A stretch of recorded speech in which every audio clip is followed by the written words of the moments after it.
Hello again, Struck Co-op. Tiny Tina's Wonderlands is launching in a week, March 25th, 2022.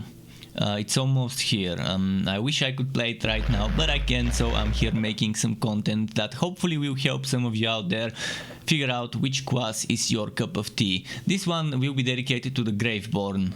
Graveborn are Death Touch acolytes who sacrifice HP to unleash devastating dark magic attacks and become the phantasmal reaper of bones, accompanied by their manic Demi-Lich companion.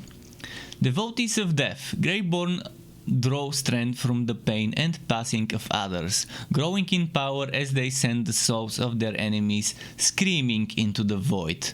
Where most fear death, the Graveborn revel in it, and have even made it an ally. Aided by a powerful and ancient Demi-Lich bound to their service, the Graveborn knows that all power comes at a price paid in blood, whether it be that of their foes or their own. Now, for the class information, I'm gonna quickly mention a few things. The Graveborn is a master of Q skills, spells, and dark magic. They use their Demi-Lich companion and sacrificial action skills to enact suffering upon their enemies, even at the cost of their own life force.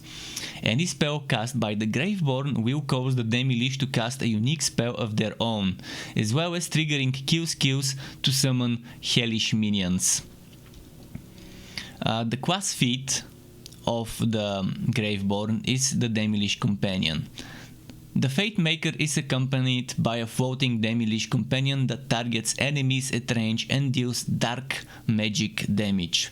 Whenever the Fate Maker casts a spell, the Demi-Lich will cast Hellish Blasts, creating a homing projectile of the spell's elemental type, dealing damage to nearby enemies on impact.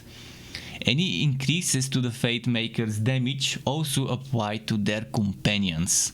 Now for the action skills of the Graveborn, just like any other class, it has two. Dark Sacrifice. The Fate Maker sacrifices some of their current health to deal dark magic damage and apply dark magic status effects to all enemies nearby.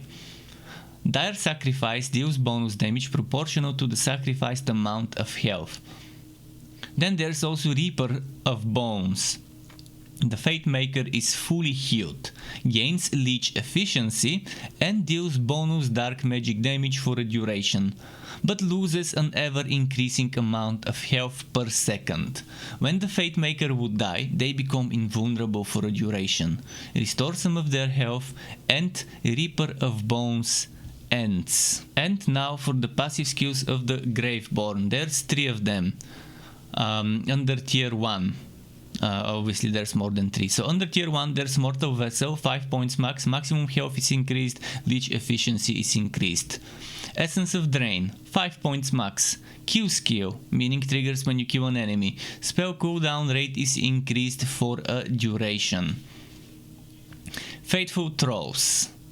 Or Trolls, 3 points max. The Fate Maker deals bonus damage for every companion they have. Companion respawn rate is increased, so with skill like this you would want to add a subclass that also has a companion like the Quellbringer or the Spore Warden as your secondary class.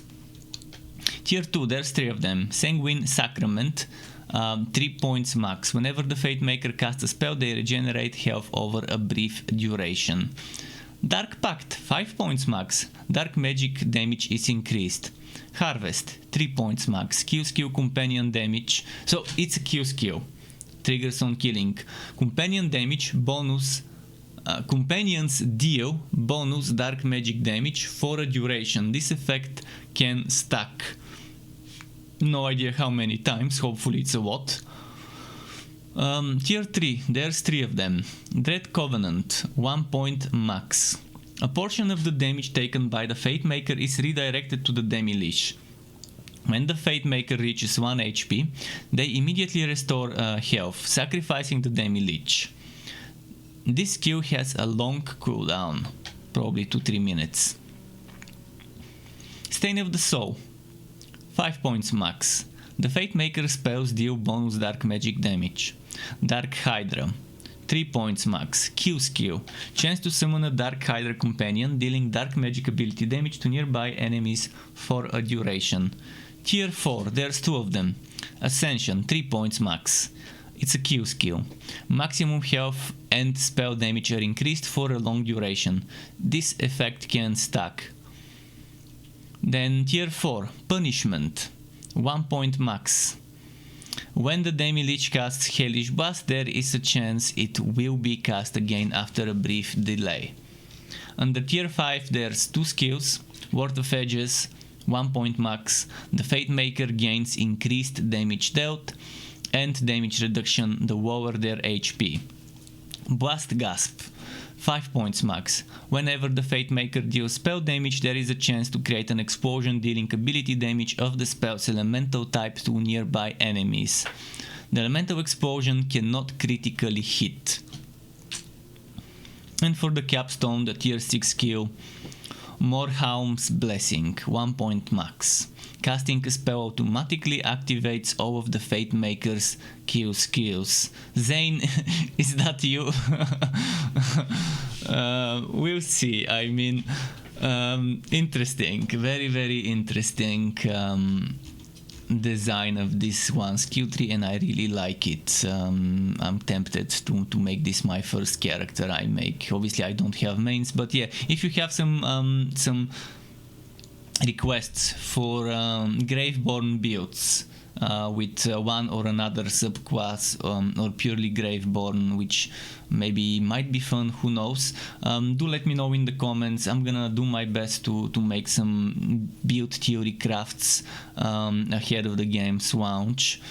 So the Graveborn is a very nice class in my opinion, and the possibilities are vast. They are vast for such a class, even without considering what items the game can throw our way. Keep in mind you can subscribe to my channel and hit the bell button to not miss out notifications for more Wooter and not so Wooter content like this one or others like builds and guides. There's also memberships on my channel, which is a monthly recurring payment that you can cancel at any time, which will grant you access to special perks like emotes or badges made by me, as well as the option to ask me one-on-one for tutorials on Discord about Photoshop, Premiere and After Effects, just the basics though. Thanks again for watching all the way until the end, struck weapon. Till next time and goodbye.